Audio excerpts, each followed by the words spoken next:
So if a guy was thinking about making the jump from a consumer grade saw to a professional saw, I suppose this video would be to show him the difference.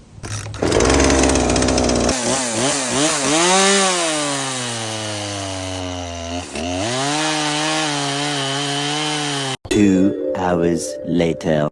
I think you'll see the difference is rather striking.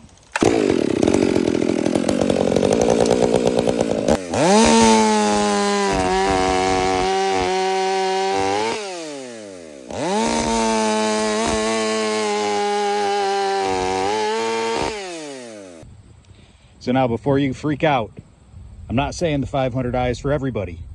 I'm not saying everybody needs to run out and buy a pro saw. I know the Poulan will do the job. It did the job for me for many years.